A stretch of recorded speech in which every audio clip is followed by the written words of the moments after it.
Hello friends, आप सभी का स्वागत है हमारे सेगमेंट में जिसका नाम है द सस्टेन शॉट्स। और आज हम लोग बेसिकली बात करने वाले हैं यार आईपीसीसी की रिपोर्ट के ऊपर जो कि रिसेंटली रिलीज हुई है। जानेंगे आखिर इस रिपोर्ट को लेकर पूरे दुनिया में बवाल क्यों मचा हुआ है।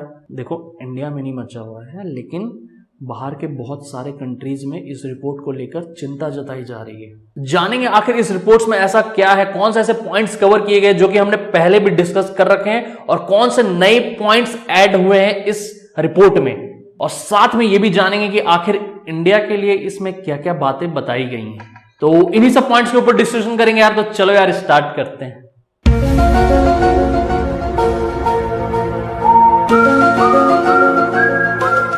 तो सबसे पहले तो यार ये जान लेते हैं कि आखिर ये जो आईपीसीसी की रिपोर्ट जो कि मैं आपको बता रहा हूं, आखिर ये जो आईपीसीसी जो टर्म है इसका क्या मतलब है, ये क्या है, ये जानना जरूरी है। तो यहां पर मैं आपको बताना चाहता हूं कि ये जो आईपीसीसी है which is stand for inter governmental panel on climate change. देखो यार, ये जो आईपीसीसी है ना, ये यूनाइटेड नेशन की एक अलग से ग्रुप है, एक बॉडी है जो कि मेनली क्लाइमेट चेंजेस के ऊपर स्टडी करती है और स्टडी करने के बाद अपने पेपर्स, अपने रिपोर्ट्स रिलीज करती है। और आज का जिस रिपोर्ट के बारे में हम लोग डिस्कशन करने जा रहे हैं उसके बारे में मैं कुछ बातें बता देना चाहता हूं। देखो, ये जो रिपोर्ट है ये रिलीज की गई है 9 अगस्त को, ठीक है। 42 पेजेस की रिपोर्ट रिलीज की गई जिसमें 234 साइंटिस्टों ने मिलकर काम किया है जो कि 66 कंट्रीज से हैं। और ये जो रिपोर्ट बनाने से पहले 14,000 रिसर्च पेपर की स्टडीज की गई जो कि भैया 5 साल लगे इसको बनाने में। देखो, ऑन एन एवरेज हर एक बार जो भी आईपीसीसी की जो रिपोर्ट रिलीज होती है वो 5 से 8 साल के बीच में होती है। तो अब की बार जो रिपोर्ट रिलीज हुई है वो 5 साल में हुई है और ये बोला जा रहा है one of the most accurate report है अभी हमारे क्लाइमेट चेंज के बारे में, हमारे क्लाइमेटिक कंडीशंस के बारे में। और इस रिपोर्ट को 195 कंट्रीज ने सपोर्ट भी किया है। तो यहां पर अब जानते हैं कि भैया आखिर इस रिपोर्ट में है क्या, आखिर ये जो आईपीसीसी रिपोर्ट है 2021-2021 आखिर इसमें है क्या। और इसको मैंने 2 सेक्शन में डिवाइड किया है यार। पहला सेक्शन है कि जहां पर हम लोग ये बात करेंगे कि देखो हम क्या चीज पहले से जानते हैं, हमने पहले वीडियोस में क्या क्या पॉइंट्स कवर किए हैं, ठीक है। उन पॉइंट्स के ऊपर भी इन्होंने मतलब कुछ कुछ चीजें बता रखी है। जैसे कि देखो, पहला पॉइंट तो हमारे साइंटिस्ट ने ये कवर किया है कि अगर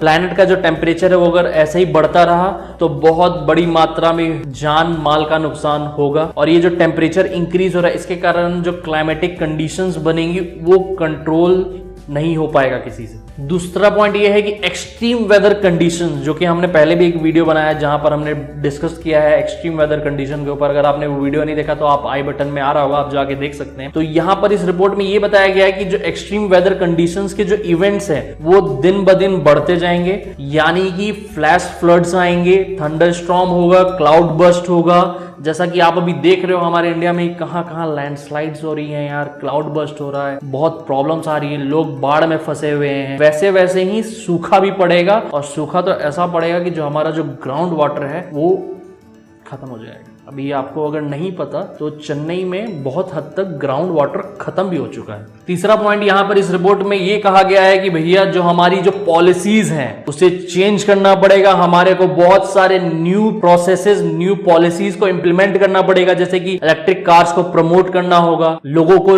रिन्यूएबल एनर्जी में स्विच करना पड़ेगा अपने आप को, तभी जाके थोड़ा मोड़ा कुछ हो सकता है। मैं आपको बताता हूं कि बहुत सारी चीजें ऐसी भी सामने आई है जो कि हम लोग कुछ और ही बता रहे थे। मैं पहले अपनी वीडियोस में कुछ और बता रहा था, लेकिन अब उसका एक लेवल और बढ़ के इस रिपोर्ट में आया है। और चौथा पॉइंट ये है कि भैया हमारे को जो हमारा जो कार्बन फुटप्रिंट है, हर एक इंडिविजुअल को अपने कार्बन फुटप्रिंट्स का ध्यान रखना है, हमारे को अपने कार्बन फुटप्रिंट्स को कम करना है, हमारे को अपना कार्बन एमिशन कम करना है। ये तो जो 4 पॉइंट्स है वो तो यार मतलब हमने पहले भी वीडियोस में डिस्कशन किया था कि हाँ, टेम्परेचर इंक्रीज दिन ब दिन हो रहा है जिसके कारण बहुत जान माल का नुकसान हो सकता है। एक्सट्रीम वेदर कंडीशंस के बारे में हमारे को अपना रिन्यूएबल एनर्जी और इलेक्ट्रिक कार्स ये सब को प्रमोट करना है, कार्बन फुटप्रिंट कम करना है। लेकिन अब बात करते हैं कि भैया आखिर उन चीजों के बारे में जो कि हम लोग नहीं जानते थे और इस रिपोर्ट में हमारे को वो बताया गया है। या फिर यूं कह लो कि हाँ, हम लोग जो पहले एक स्टडीज पढ़ के हुए आ रहे थे तो वो स्टडीज को पीछे करते हुए इसने एक नया पॉइंट्स, नए चीजें सामने रखी है हमारे। So according to this report ये बोला गया है कि भैया जो हमारा ग्लोबल टेम्परेचर है जो कि प्री इंडस्ट्रियल टाइम्स यानी 1958 1957 से लेकर अभी तक का जो टेम्परेचर उसमें जो इंक्रीमेंट हुआ है वो 1.1 डिग्री का हुआ है। 1957 के बाद ही हमारी जो इंडस्ट्रीज है उसको लगना, उसको सेटअप करना स्टार्ट किया गया था बहुत बड़ी मात्रा में।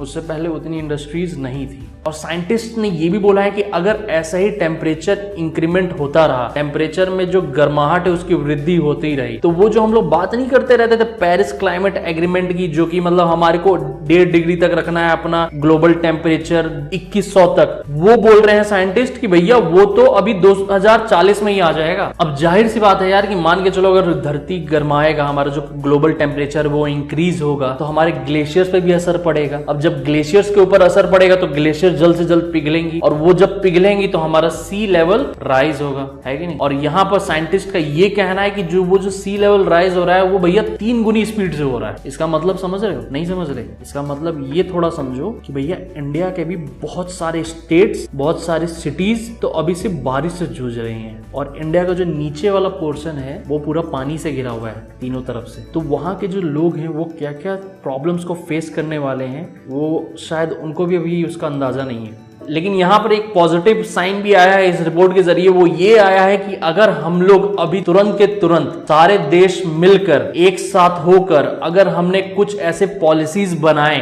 जहां पर हम लोग अपना कार्बन एमिशन को कंट्रोल कर पाए, यानी कि हमारे को नेट जीरो पॉलिसीज अपनानी पड़ेंगी, कार्बन नेट जीरो पॉलिसीज अपनानी पड़ेंगी, तभी जाकर हम 2050 तक 2040 तक वो जो टेम्परेचर इंक्रीज होने वाला है ना, मतलब 1.5 होने वाला है, उसको हम 0.1 डिग्री घटा सकते हैं। तुम जरा सा बस ये सोचो यार कि देखो यहाँ पर बात हो रही है 0.1 डिग्री को कैसे मिनिमाइज किया जाए। तो सोच लो कितना मतलब घातक हो सकता है कि कल को अगर वो जब 1.5 डिग्री हो जाए, फिर 2 डिग्री हो जाए, या फिर 3 डिग्री हो जाए, ऐसा इस रिपोर्ट में बोला गया है भाई। और यहाँ पर इंडिया के लिए ये बोला गया है यार कि इंडिया के जो कोस्टल सिटीज हैं, ठीक है, मेनली जो कि मुंबई, विशाखापट्टनम, मैंगलोर, कोचीन, चेन्नई, ये सब जो शहर हैं ये भैया इनका जो वाटर लेवल है यहाँ पर इंक्रीज हो जाएगा 2.7 फीट तक का by the end of this century. और साथ ही में इंडिया के लिए ये भी चेतावनी दी गई है कि भैया अगर इंडिया ने अपने एमिशंस को कम नहीं किया, अपने कार्बन एमिशंस को कम नहीं किया, तो बहुत जल्द जो हीट वेव्स अभी इंडिया में होके गुजरी हैं उसकी जो फ्रीक्वेंसी है वो बढ़ जाएगी। देखो हीट वेव का क्या होता है ना यार, हीट वेव बोला जाता है कि हर एक 50 या 51 साल में एक बार आता है, लेकिन ये जो रिपोर्ट अभी रिसेंटली रिलीज हुई इसमें ये बोला जा रहा है कि ये बहुत फ्रीक्वेंटली अब हीट वेव्स आएंगी। और सबसे घातक बात ये है यार कि यहाँ पर साइंटिस्ट ने ये भी बोला है कि अगर इसी प्रकार से हमारा जो ग्लोबल टेम्परेचर है वो अगर इंक्रीज होता रहा तो कहाँ भैया वो 2 डिग्री का कहाँ 3 डिग्री भी पार कर जाएगा। अभी तक तो मतलब मैंने जो स्टडीज की थी, मैंने जो रिसर्च किया था उसमें मेरे को ये पता चल रहा था कि हाँ पेरिस क्लाइमेट एग्रीमेंट में बोला गया है कि 2 डिग्री से कम रखना है अपना टेम्परेचर, और मतलब ये बोला गया है कि हाँ 1.5 डिग्री तक ही रखेंगे। ये सारे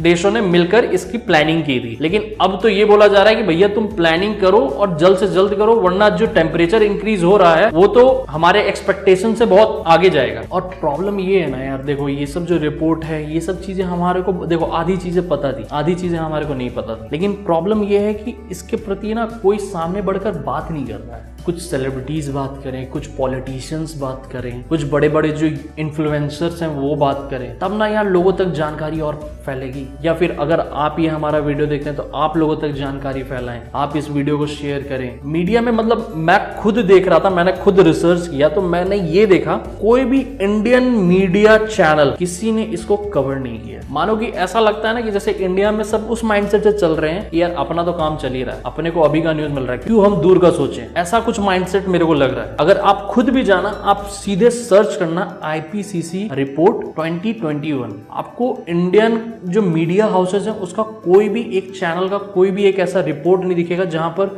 उन्होंने इसको कवर किया है, सिवाय लल्लन टॉप के। लल्लन टॉप जो ऑनलाइन प्लेटफॉर्म है, न्यूज चैनल है, उन्होंने इसको कवर किया है, और एक आध जो वायन है उन्होंने कवर किया है। ऐसे ही थोड़ी यार हमारी जो इंडियन मीडिया है वो 142 143 रैंक पे है, देयर इज सम रीजन।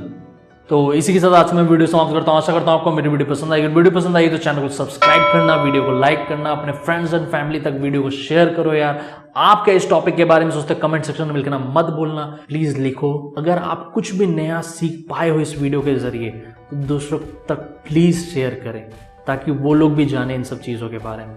अगर आप ये वीडियो हमारे फेसबुक और इंस्टाग्राम पेज में देख रहे हैं तो हमें फॉलो करना ना भूलें। तब तक के लिए thank you and have a nice day.